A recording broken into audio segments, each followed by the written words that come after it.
Okay. I'm okay with being recorded like that. Yeah, that's Just fwee. I know you already have a thing going. all right. We're going. You ready?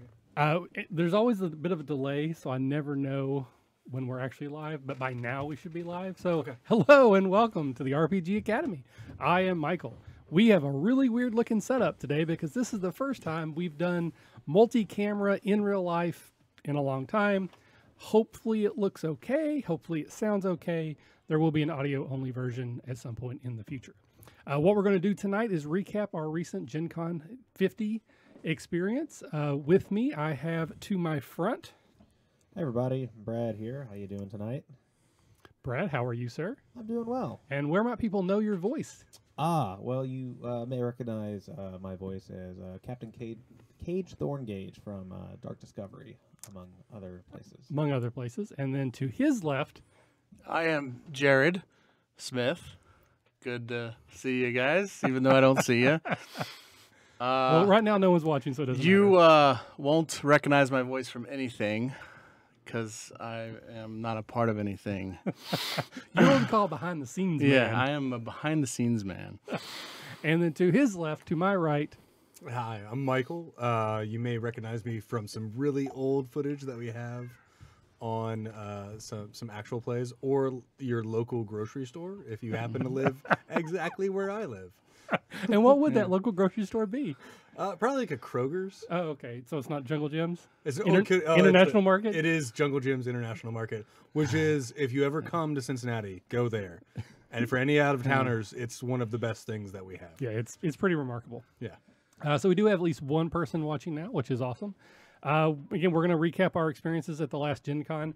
If you can't already tell, kids are home. It's a little bit earlier than we usually record, so they're going to be making some noise. I don't know how much it's going to bleed through, but we'll do what we can. So I'll start with you, Brad. This was the 50th year of Gen Con. Some people call it the 50th anniversary. That would actually be incorrect because anniversary means like it starts the year after. So next year will be the 50th anniversary. But now I'm just being pedantic.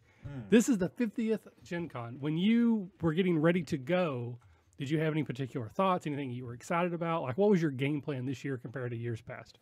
Well, I definitely wanted to make sure I didn't overload myself. There were so many things to do at Gen Con. I mean, it's simply massive, and even more so this year. I mean, how many people were there? Did anybody hear an official attendance? They didn't release the actual unique, but they said it was around 60,000, which was what it was last year as well. They did give the turnstiles like 268, which again is just everyone shows up multiple times. It's kind of a weird number, honestly. I don't quite get why that's a thing, but there were a lot of people there. Yeah, it's true. There was a lot of people there. What I tried to do was find the select few games I wanted to get into or activities I wanted to do and do my best to get those, and then fill in the rest of the time with pickup games or certain things like that with all you great people. All right, very, very cool. All right, and then Jared. So again, 50th anniversary. I screwed up. 50th Gen Con. I think it's our fourth, right? It's my fifth, so it's your fifth. Is it fifth? I thought it was fourth. It's my fourth. Yeah, Because I got schooled on it five was earlier next in the year. year. All right. So it's our fifth. So going into this year, was there anything different about the way you prepared or what you were trying to do versus other years? Well, I knew I had to fill up my schedule just in case, but this year I was kind of running a little low on gas, so I ended up skipping a lot of games, which I hate to do. But because of that, I got to hang out with interesting people and do a little bit more social activities than normal. So it was probably one of the better years for me because of that. Very, very cool. All right. What about you, Michael? So on the lead up to Gen Con, I got to do the pre-Gen Con board game of organize your entire schedule because you got a really good seed and there are way too many options. And I got to play it with my best friend who came this year, and we got to basically play the board game matchup of like where can we fit games together and organize time together for various people. So that was the first game of Gen Con, was organizing Gen Con. Yeah, that is definitely an experience. My first year, I had gone and watched a lot of YouTube videos and listened to some podcasts, and I kind of knew what to do, even though I'd never gone before. And now I see every year on message boards, Facebook, Reddit, people are basically saying, what the F is going on? I don't understand. How do I do all this? What's this wish list? And if you if you don't know how to work the system, and I don't mean that like getting an advantage, but just understand how the system works, it can be overwhelming. Oh, And there's that whole priority that, like, if you get into a game between 2 and 6 on Friday because it's number 1, anything else that was between 2 and 6 gone. You can't get in. You don't have any option. Like, you don't get to pick between them. It's just priority. And you got to know to have backups too. Backups. If you don't have backups, you're screwed. But if you don't want too many things, You're not because that's gonna what get I've everything. done, where you overload your schedule, you have no breaks, and then you start skipping stuff because you're tired. but I will say Agreed. that is the first tip of Gen Con is find somebody who's been to Gen Con Yes. and it can explain the Who's minutiae. reliable? Who's reliable? Who's Who's reliable? Because I got Yeah. screwed my first But year. literally, like, have someone come over your house and be like, look, here's how, like, I'm going to show you on the computer all the things that you can do with the Gen Con website, which is, I think, for what they do, fairly well I done. can't even imagine how that process would work Yeah. with that many people trying to do something at the same time. So my system, because again, I'm crazy, is I take an Excel spreadsheet and I make a chart that says Monday, Tuesday, Wednesday, and has all the times. And then give it to Jared and make him make him do it for you. And then I go through and basically everything I want to play, I just plug into that spreadsheet, and then I blank out like the time. So I know that this game starts at 8 o'clock and it runs till noon. And then I'll do that for everything that runs 8 to noon, and then I'll do 9 to 1, and then I'll do 10 to 2. And then I'll go through it, and then, because you have to do that first, because there's hundreds of things that you want. And everybody's is different. Well, yeah, this is just for me. Everybody's crazy scheme is different. And then I'll go back and I will rate them on a scale of how much I want to play them. So they get a 1 to 5 rating. And that's how I come up with my priority. The 5 things go on the top of the list, the 4 things and the 3 things. And what screwed me this year, you can only have 50 spots. I had like 260 ready to go, and then I got screwed after I did all that work. It had didn't even 260? matter. Yeah, I had over 200 and something. This is why you guys like him, because he is the man that had 260. I'd struggle to get like 40. Oh yeah, I had. Oh, yeah, I had But 50, again, I do no like problem. everything that I kind of want because I know I'm not going to get into some of them. They're all backup. I had probably 20 games that I wanted. I had like 240 games that were, well, if I don't get into that, I get into this. My backups got backups. Your backups got backups. Quick hello to Dirty Habanero. Thank you for joining us tonight. So, yeah, We all know Excel enough to be dangerous. just enough. Just enough to be dangerous. But I wanted to throw out a quick thank you. Brad's friend Chris, who's basically been our savior. We have a hookup, as it were, when it comes to housing. Chris is a VIP. VIPs get guaranteed 2 hotel rooms every year, and he always basically sublets one of those to us, so we do not have to worry at all about the housing situation. So as long as Chris is around, we will kiss his ass because We take good care of him, We though. take good care of Chris, him we will buy you a board game every single year. Every single Yeah. year, whatever the most expensive board game is. because that just is such a hassle that we don't have to worry about. So thank you, Chris. All right, so I'll go back the other way now, Michael. So what was kind of the highlight for you? Was there a particular moment, event, feeling, situation that you were like, wow, this is what Gen Con's about? Yeah, so I think in years past, there's been like I can point to like a specific thing that has been my biggest joy, and this year it was just real in between. Like all of my events were good. There were, nothing was amazing, but I will say there was a clear winner, which was that I got to actually share this with my best friend who came for his first time. I'd been sort of like, Yeah, he was supposed to be here tonight. Didn't work out for some personal issues, but Chris, first time, glad to have met you. Different Chris. Different Chris. Well, different Chris. Yeah. But look forward to more Gen Cons with you in the future. Yeah, and that was probably the best thing. Was I've been sort of planting a little bit of seeds every year. Like, man, come to this thing. It's really amazing. It's where it changed my life. You should probably come to it. So just being able to share that experience was my highlight.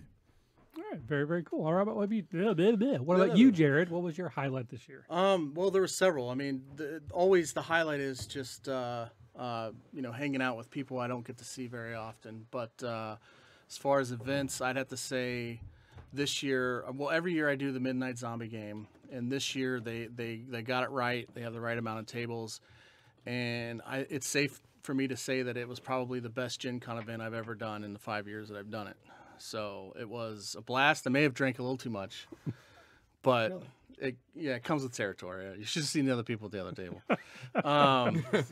You should have seen the other guys. Yeah, but it was a blast overall. I did do a lot more relaxing and sleeping in and stuff this year than in years past. But because of that, I got to, like I said, do more social things. So. Yeah, that was me. My schedule this year, I think, was finally kind of like the perfect balance where I didn't have anything early that I ended up skipping because I wasn't going to get up early.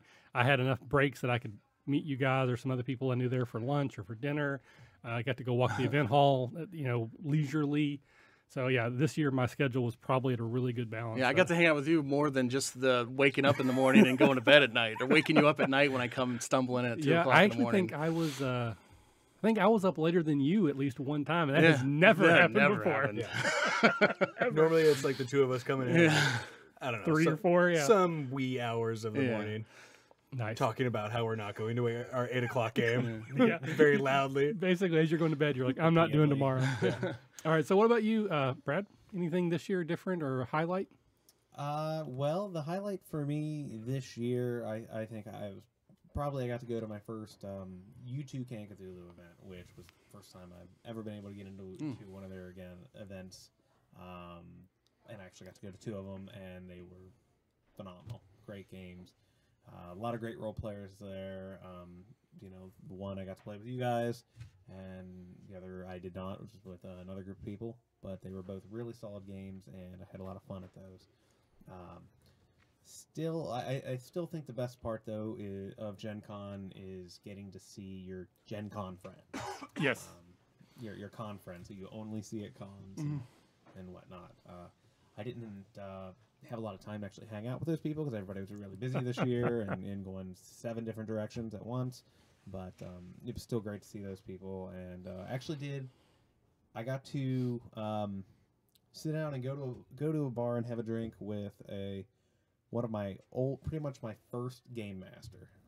He had moved. I don't know, probably 10 years ago. Moved away to South Carolina, and I got to hang out with him for about an hour and a half at the Omni Severn, and just catch up. And it was, thinking back, it probably was the best part of Gen Con. Nice.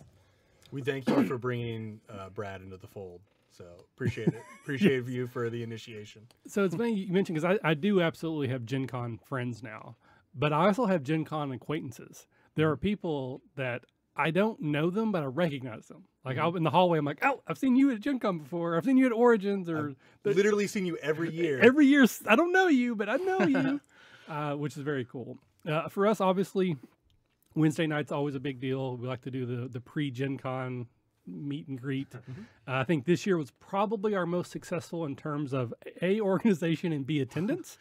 I know, Brad, you ran like a 12-person Fate game at one point. Yeah, it was Monster of the Week. I had people just kept coming. Oh, you want to play? Yeah, sure. Pull up. Yeah, I got an extra playbook here. That was. You have to sit on the floor, but yeah, we're gonna have to rename that like Monster of the Month. It might be. But it was nuts. But I hope everybody had a good time at that.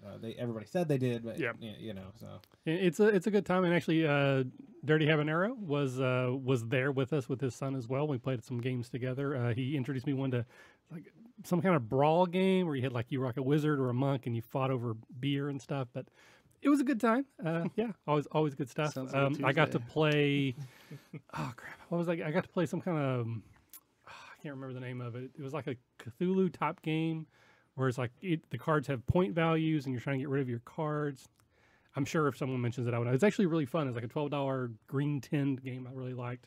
So people got to play Marvel Legendary. I wasn't actually in that game, but people got to play it around me, which is enough. I just soaked that in, that ambiance, and it was a great time. Keep telling yourself that if you want. What did I? Oh, well, we got to play a bunch of things. It was a lot of fun. Yep, the Flagon and Dragon, I think, is what it was called. So somebody said 12 people. Really? Was it actually 12? Was around? It was like 9. I think it was 9. We used every playbook. 9, 12. What's the difference? It was 9 players. I think. Once you get over 6, it's too many. That was you were my first Gen Con experience of this Gen Con, where you came back and were just like, oh my god, I'm so happy I ran that, but oh my god, 12. Yeah, like, it was crazy stressful. I mean, just trying to come up with stuff, especially all the 7 to 9 results. But, I think you got like a lot of experience. I did, and hopefully it'll translate better to my home game. Level up, bro. What's funny is our faculty retreat last year, you ran a game of Savage Rifts that ended up with like a bunch of people and ran for a very long time. Yes. I don't know why I always wind up in those situations. Yeah. Probably because I don't say no to people. Probably. Oh, you want to play? Great. Well, yeah, that's what we're supposed to. That's figure what it we do out. here. Yeah, we're ambassadors to the hobby. But sometimes it's okay to be like next turn, next game. I do need to do that. 12 or 9 was too many.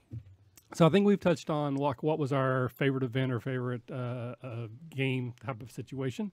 But someone asked, what did we buy? Was there anything, any favorite releases that we managed to get our hands on?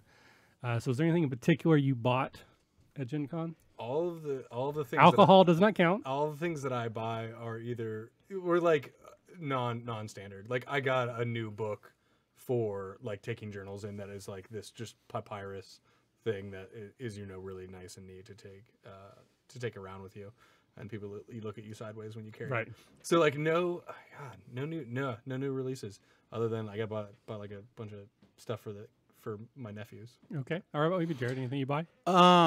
Well, I bought a really fun game that I play with my kid a lot. He's 7, just for reference. I forget what it's called. It's like Road Rage or Road Battles or something, but it's like it's a board game, but it's a racing game, and you can put up obstacles, and there's like a volcano you can set up, and it's played with cards. There's no dice or anything, but him and I play it like at least once a week. So nice. It money well spent. And that was, I didn't really get a lot of time in the event hall or whatever they call it. I didn't either. Dealer actually. hall. So in the 20 minutes that I had there, I bought that and card line. So that's about it. Right, 1 second. Excuse me. All right, what about you, Brad? Nothing. I bought absolutely nothing at Gen Con this year. I didn't even buy a cube of dice, and I always buy a new cube of dice at Gen Con. Yeah. I walked through half of the event hall, and I got halfway through it, and I couldn't take it anymore. It was so crowded, and it's like, you know what? I'll come back and finish this up tomorrow. And then, courtesy of Michael and Chris, they had extra tickets to games that I wound up playing with Michael for the rest of the day, or that next day, and didn't go back. I'm So sorry. what happens when I get like a number under 1,000? Yeah, that's good. Yeah, pretty much. Yeah. So pretty much the only thing that's on the top of my list every con is whatever the new legendary game is. At Origins, I got the X-Men Marvel Legendary expansion. This year at Gen Con, the new legendary game was Buffy the Vampire Slayer. Mhm. So I bought that. Which is another thing that you just like. Yes, I like Buffy and I like Legendary, so great marriage. And then I learned that the next set will be X-Files, which I also really Awesome. enjoy. Yeah. So that's going to be an insta-buy.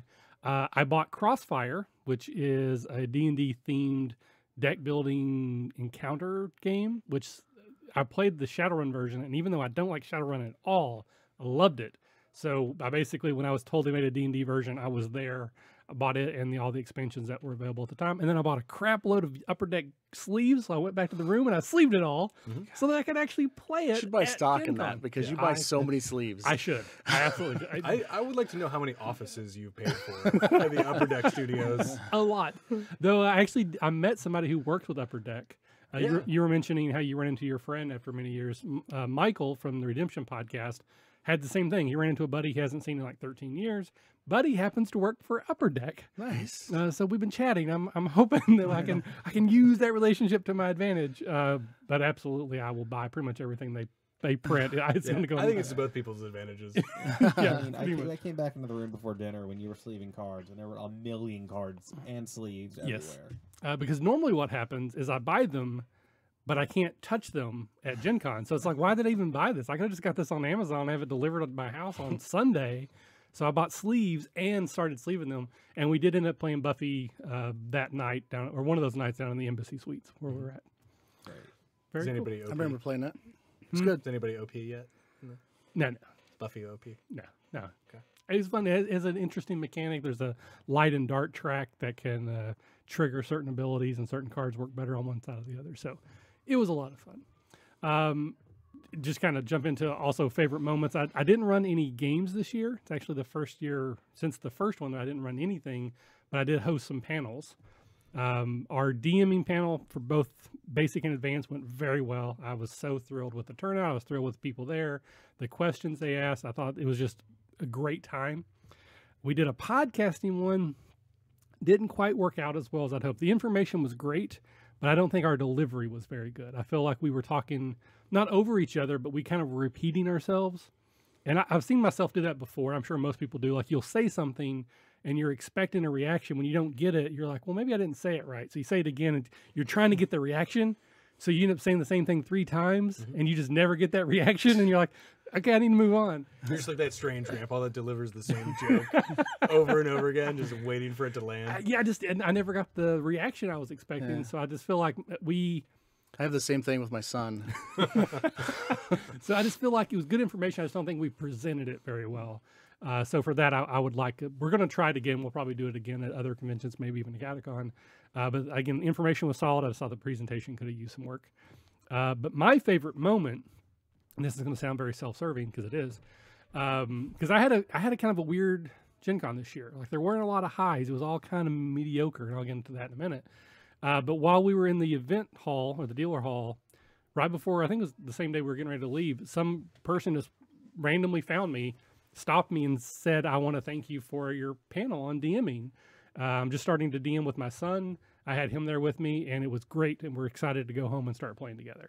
And I was like, that's awesome. Like, that moment, I was just like, I could have floated away up into the clouds. I was so, felt so good. My head was so big, my ego. But that was my best moment, was that interaction in the hall. Mm-hmm. Very nice. Yes. All right, so any disappointments might be the wrong word, but was there anything that lessons learned maybe for next year you'll do differently or avoid? There's lessons learned every year. Yeah, yeah. lessons learned. Yes, definitely one thing to probably avoid in the future is getting involved in a game that requires a lot of investment about the world and knowing Amen. a lot about the world. I know in how order that to play goes. This game. I got into We winged it. We winged it. It went okay. I felt that some of us did better than others of us. Michael was much better at this than I was, but we played in a Changeling game, and I just didn't have that background of World of Darkness Changeling to all the intricate politics between the houses and whatnot, various factions. We were supposed to be smart people, and Yeah. we were not. Yes. Smart people. It's hard But to I be was smart good when you looking don't at it, know. Yeah, when you don't know the lore. It's I've difficult. just committed to some faux pas that Yeah. in the world that I did not know about. So next time won't do that. Awesome. What about you, Jared? Any lessons learned? Yeah, I had the most painful massage I've ever had in my life. I thought I did pretty good. She was elbows deep into my spinal cord at one point. The first year it felt good. This year, next year I just need to be like, hey, I just want a gentle sissy like level 1 massage because I was almost screaming. So when you go to a restaurant, they give you the spicy level, and you're like, Yeah. I want massage spicy level. Yeah, I 1. want the dragon. She's like, man, you really got it. I got to work this out. I'm like, stop working it out. Oh man. Nice. That was the worst experience. Okay. And By what far. What about you, Michael? Mine are sort of in the middle. I had like a really good balance of like caffeine and other liquids and sleep this year, so that was on point for the first time ever. But getting my own bed, that's the big one. And then the big thing is, I've said this for like 4 years running, and I never take my advice, which is don't schedule some slots and really just schedule it for like event hall with friends and Yep. like schedule drinking eating time with people. And those are my two biggest ones. Yeah, that's what I did better this year. Is I actually had some gaps in my schedule that I could Yeah. You know, That's my- casually. We Yeah. keep The ma- talking about how we're going That's- to all get down together, like at the start of scheduling before when it all opens We up. sort We're of all going to do. plan things out together, but we never do. That. well, that brings me to a point. I think is a good point. Is you're going to go to the event or the dealer hall and you're going to buy a game. I think it's a good idea to set up a time with your friends for all of you guys to get together and play the games that you've bought. Because I'm You have only to playing sleep it these games first. with you guys. I'm not playing some games I don't play at home or. So like, we got to do that a few times, and I think that was it was rewarding because I got to figure out how to play Yeah. my game, and we got to learn some other games, and so I think that's a good idea is to kind of plan some time in the evening with your group of friends to learn some games you buy. Well, I think one thing for us, I'm going to make some generalization, but as a whole, I feel like we skew more towards role-playing games than board games. That would be correct. That is 100% correct. Right. And I think it's a little easier if you're more of a board game person to do that. And I think most people who go there for board games probably do that. They go in that first day, they buy the cool new board game, and they may just spend the whole rest of the con like playing it. Yeah. We I've don't. seen it. Yeah, we don't really do that as much, because again, if we're gonna like, I don't need to go to Gen Con to roleplay with you guys. Like, we can do that right now. Yeah. It saves us the time, effort, and energy. So it seems it's kind of weird because we don't like board games as much, but then we want to spend time to play a board game there. I'm all for it because we did it and it was fun. But I think that's why it's not always the top of mind for us, because it's not the same as I'd rather honestly, I would rather role play than play a board game. But if we're going to do that, like, why go to Gen Con for that? So I think I've dissected what it is, though, which is that, like, we role play a lot, and you're role playing a lot at Gen Con. So you are not, quote unquote, yourself a lot of the time, especially like I jump into role playing a lot. And we get to be ourselves right now. We're on the mics, and there's not a whole bunch of time, especially if you have 3 games during a day, like my crazy butt does. Yes. Where you're like 12 hours of being somebody else today, where you get to be yourself and just, ham it up, use bad language, and hang out with your friends. Right.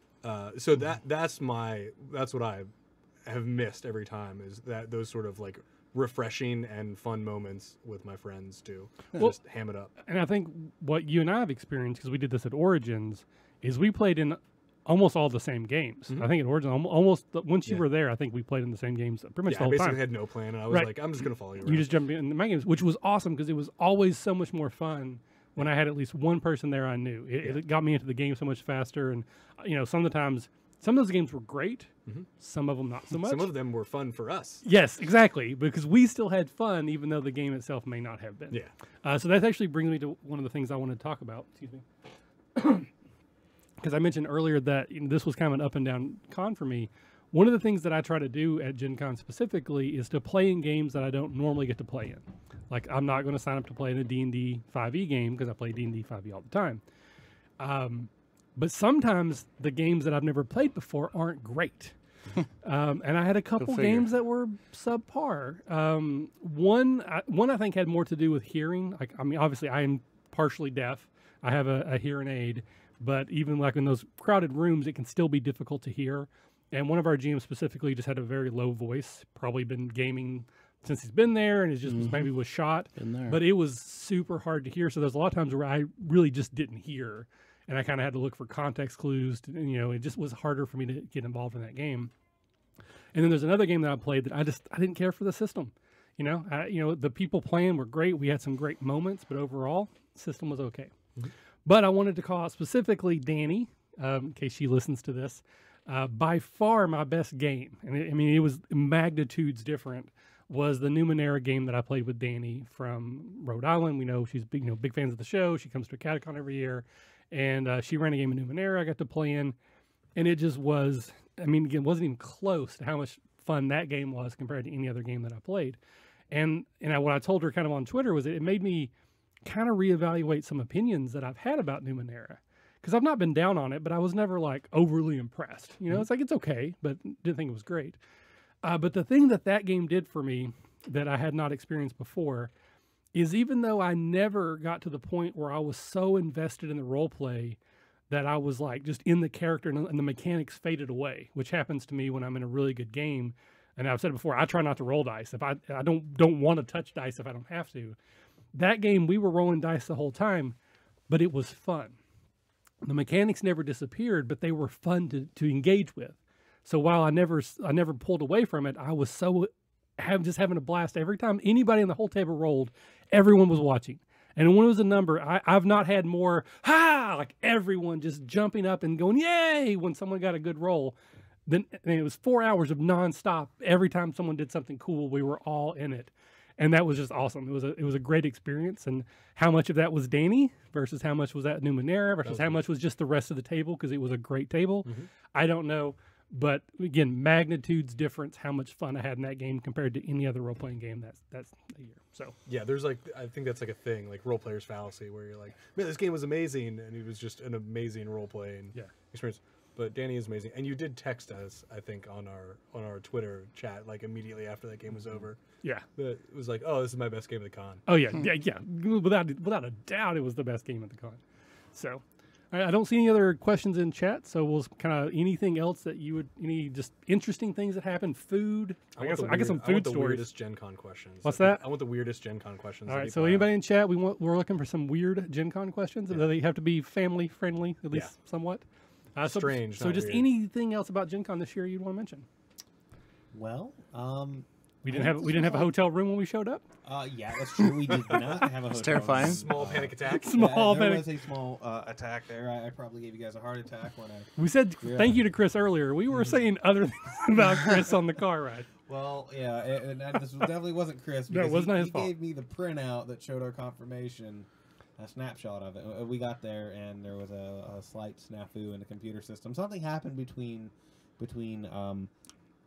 Monday when he looked at the system to get that image of the confirmation, and Wednesday during check-in.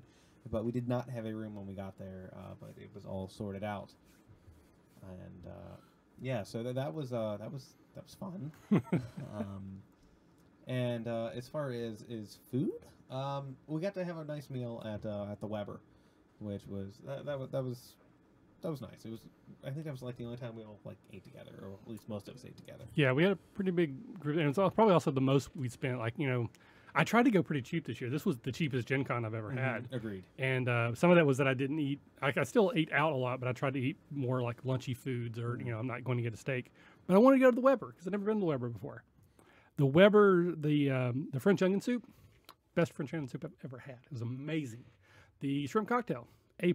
Steak, terrible. I was bitterly disappointed at how bad that steak was. I was all but angry because it was not a good steak. I'm sorry to hear that. I know. Maybe it was just my part of the grill. I don't know, but it was not good. But French onion soup, I will definitely be going back next year for the French onion soup. Pass on the steak. Terrible luck with Gen Con and I have a lot of problems with food. It's issues with time. I went to the Ram. I had like an hour and 45 minutes before my next game, and I had to leave my food half eaten and hastily run to get to the next one. I know it's busy. I get that. But when I was already seated at the bar, shouldn't have taken an hour and 45 minutes to get a burger. But anyway, so best drink. I'll throw that out there because I have you people in the room. Because for me, it would be like a soda. Yeah. You start. The Sun King Brewery's Weemax is pretty good. Yeah, that's like a staple that they always have. we It's a went- Scottish ale. It's good. We went to the Granite. You and I were there. Their what was it that they had, like the Battle Axe or something? I don't remember what it was called, but it was a darker, a stout. It was pretty good. But yeah, I mean, most of the time when I mean, it just kind of blended in because So there's a couple. Yeah. Yeah. So the Weemax good. I'm not a huge beer well, drinker. I'm like most of the time I got the Sam Adams Oktoberfest because it's my favorite drink. So I didn't really try anything outside. So we of always that. have a little bit of celebratory shots of whatever bottle we have in Yeah. the room. That's always really fun and memorable. But if you're looking for like a really good drink, the Yard House has some really interesting. There was like a Yuba gin cooler thing that they had that was basically like gin and a bunch of these strange foreign fruits mixed together. That was really good. Well, we had the creamsicle things at the hotel. Oh, yeah. Well, 5 to 7 every Oh, yeah. day If we can- at the yeah, Embassy do we Suites, wanna free tout- drinks. Do we want to tout our hotel? Sure. Yeah, so Embassy Suites, 5 to 7. No, it's 5:30 to 7:30. At least it was this year. 5:30 I don't to know why. 7:30. Free drinks for like lower to middle shelf like liquors and but quality money saving opportunity for some of us and food and they have drinks. So they have these creamsicle things and Yeah. Sometimes you show your room card. Sometimes you don't. some martinis, some double whiskey sours. Yeah. That's always And that's where we ended up playing a lot of the games when Yeah. we got together was in the lobby. They have a area there. They let it's pretty much nonstop gamers the whole time. I did. Sorry to follow that before we go on. I did get to play in the Cthulhu and Drinks game at Scotty's Brew House. the one game I didn't get in. That was a ton of fun. I forgot to say that before because it was one of the GMs of the game. There were 2 GMs and it was kind of a split party thing. And I will, if anybody, because said they may run it again next year in the same format, so I won't go into it too deeply. But one of the GMs in that game was their brewmaster for the house there, so we got to try everything they had. Oh, which nice. was pretty nice. They got some pretty good brews. You were asleep next to me. I thought about taking your ticket. So the beer you get on a timely manner at the Ram, ticket I food had not so was, much. I was secured. Oh man. That was a false ticket. So I got to roam around downtown Indianapolis at 3 o'clock in the morning, scared shitless, trying to look for food, because I sat at Steak and Shake for an hour and nobody served me. So I was like, I'm starving. I got to eat something. So I just roamed the streets, found some bar that was open. Guy said, "Oh, there's this hot dog stand down the road," and I got some hot dogs and then ran into through some back alleys, some shady neighborhoods, and a lot of cop cars. But eventually made my way home, thank goodness, and slept well that night. Nice. So, So Dirty Habanero throws out that he had a drink with a couple of the guys from Redemption. Tomorrow night, when we normally would do Detention, so 9 o'clock tomorrow, Chris and Michael from Detention are actually going to, from Redemption are going to join me for that Detention, and we're going to do a recap with those guys because I had a lot of overlap with them as well. So tomorrow night around 9 o'clock, we're going to do a recap with Chris and Michael. You want to grab a drink with those guys, even if it's water. They're definitely They're good guys. They're good guys, and it's the type of banter that you want and expect when you sit down with. And they'll be at a catacon. And they'll be at a catacon. All right, so I'll start with you, Michael. Go this way. Next year, anything specific you're going to try to do, not to do? Like, what's your game plan right now? Where's your mind at right now? GenCon 51. GenCon 51. Schedule more time with you guys. Have a theme, because I've gone to enough of them now, and I did this my first year, which is I when I go with a theme, I don't know, I like it better. My theme first year was play any game that I've never played before, and I had never done that, and I'm probably going to start there again, and then maybe the next year I'll have like a different theme, like board games only, or only the really strange stuff that people don't go to, or have no plans. So go in with a theme and schedule time with you guys. All right, very cool. All right, Jared? where did the big gay dungeon crawl fall into your theme there this year? It fell into playing cool games. Okay. It was a great game. It was fun. Depending on a certain wedding, I may or may not be able to go, so I'm kind of. Boo. But I can't even think about Gen Con. I'm too much hyped up about a catacon this year, so I mean, I'm not even thinking about Gen Con. Got you some money over there. Oh, I'm sorry. When is the catacon again? Oh, it's November 20th. I think it's 10th, 11th, and 12th. 10th, 11th. I knew it 2013. ended with a 0. I think it is the 5th. I think it's the 5th. The catacon. It's the 5th one. Yeah, It's the 5th one. It's the 5th one. You can remember it because it's 5th edition. Exactly. All right. What about you, Brad? I think I'm going to echo pretty much what Michael said. I'm going to try and build in more time to have fun with the people I've gone there with, instead of just seeing, well, see you guys later tonight. Yeah. Actually try and get into some more games, because I had a great time getting into some of those games with Michael, and with Jared and Johan and Chris. I didn't get to game with you at all. No. At all, which was the first Gen Con I've been to that I have not at least had one game. I didn't play in any official events with any of you. Yeah. Wow. We got into a couple pickup things, but there were no actual scheduled events with more than one of us, which is what my thing is going to be for next year. I'm not going to do that. I'm going to make a point to try to get into something with at least some of you. The issue is that sometimes you guys play games that I just don't want to play, so I'm going to have to convince you to get into a game that I want to play with me. So I'll start begging soon. I'm sure we'll be able to work that out. I'll play anything. Find a system I haven't played before. So how about you, Michael? Again, that would be it. Just I want to make sure that I get into games with people that I know. And it's a good thing and a bad thing. I don't want anyone to take that the wrong way. But as I get to know more and more people, as also with the network, I have a lot of people that I feel like require my attention. Before that, it was all you guys. Now I feel like I have other people that I also want to spend time with, and I have some responsibility towards. So it's like I kind of get pulled in different directions. So I'm just gonna have to make time that we're going to get into some games together, or maybe even just do like an off the books thing, but just make it network people, because it's not just us. Then it's not just something we could do anyways, but pull in the Michaels and the Chris's of the world and Taylors and Quins, and get into like a really cool network type game. Whether it be board game or role playing game, but role playing game. Let's be serious. Yeah, here. let's be It's basically what we do at our planning event. I mean, that's a blast. Basically, yeah. I mean, basically, it's going to be a catacon. It's what it is. Yeah. I mean, just all the people that I like, I want to game with, gaming with those people. Why am I invited? And people we tolerate. Yeah, and people who drive and give me money. Here's $10. Exactly. All right, so we'll throw it out one last time, if there's any other questions anyone might have for us, we'll take a minute, let chat catch up, and we'll try to answer them. Otherwise, we will sign off. So while we're waiting for any questions, I can make shout outs. All right, do some shout outs. Yeah, Cthulhu Tech version 2. Played the first one. Played the second one with one of the writers. It was great. It was amazing. Might have been the best game of the con. But like I said, everything was really good. Tino from MAMS ran 2. Outbreak, Deep Space that were really amazing. Also good. And U2 Cthulhu for having the best production value of any game. Like, to my surprise, every time they come to a Catacon, it was because, like, I was like, you guys should be, like, I don't know, like, on some, like, talk show, like, talking about the level of production value that you guys have in your games. U2 Cthulhu, so if you're ever looking for it, it's Cthulhu, and then you're looking for YTCC events. And they do it under another group's name that I totally am blocking on. I think it's maybe Chaosium. I can't remember. Yeah, Chaosium is the name of the company who produces the game. Yeah, but when they sign up, U2 Cthulhu sign up for all their events at a Catacon. Is it Rogue Cthulhu? No, God, no. Because that's it was just YTCC. Yeah. Or something like that. Look for email us, talk to us. Yes. Come to a Catacon. Come to a Catacon. They're there, and they're running events the whole time. Amazing events.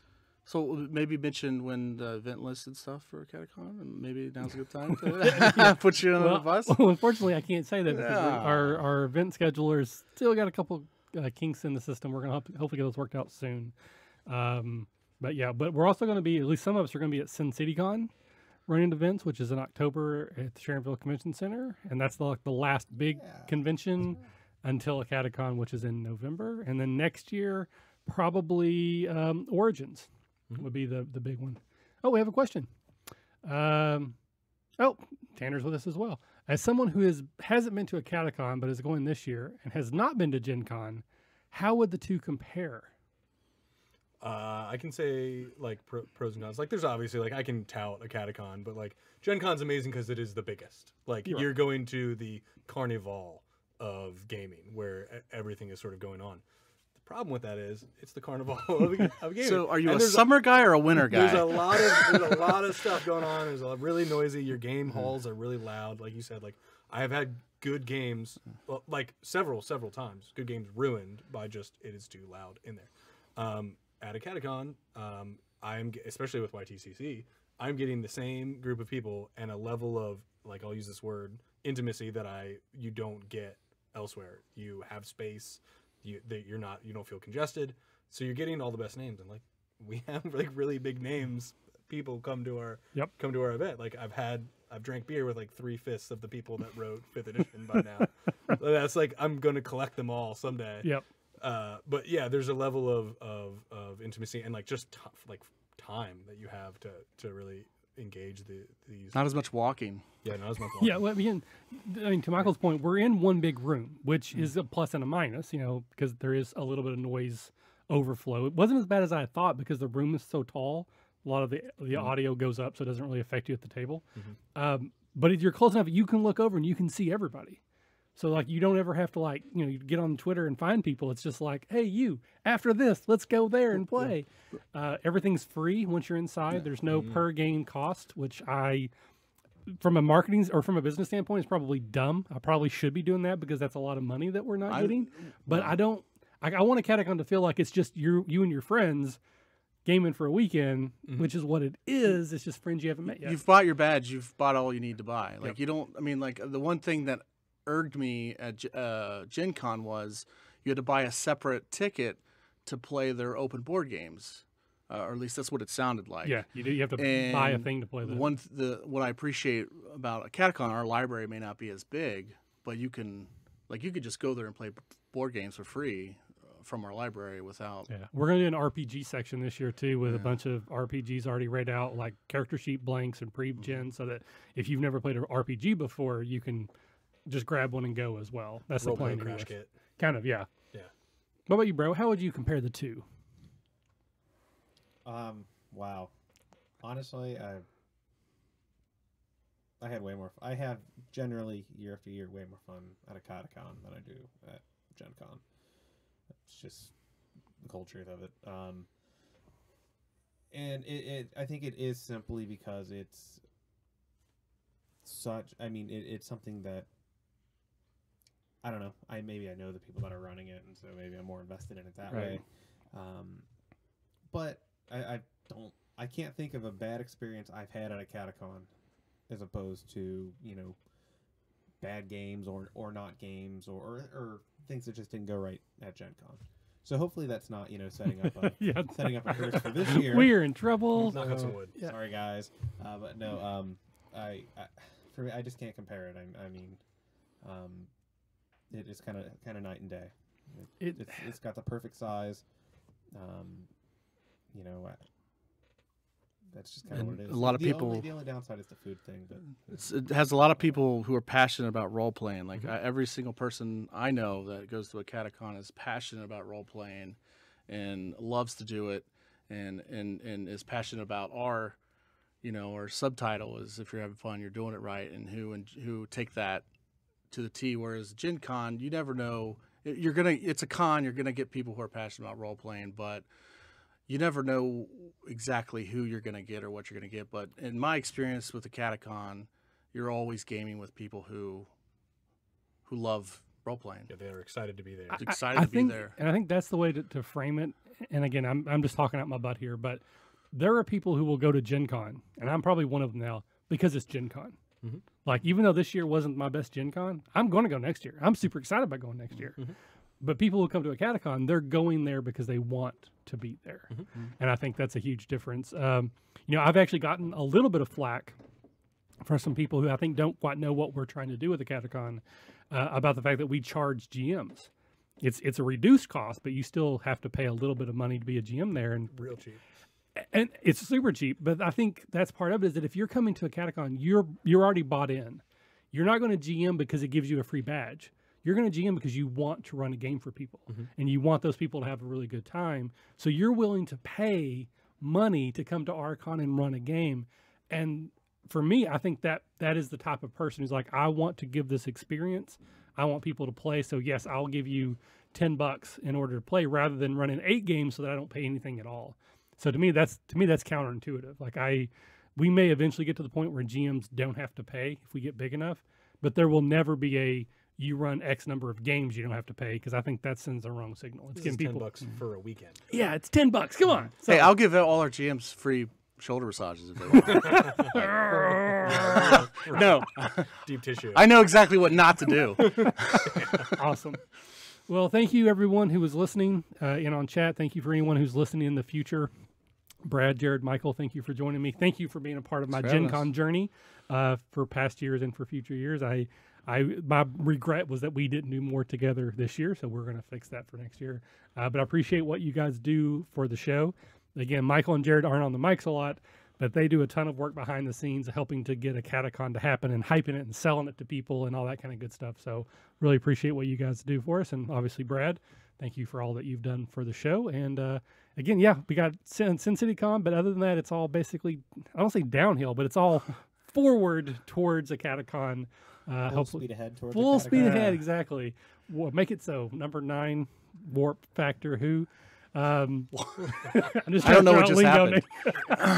I think I just had a stroke. Freestyle. Yeah, dropping the beat. But until next time, this has been Michael. And Brad. Jared. And Michael. Thanks. Everybody do an awkward wave out. Adios. Stop.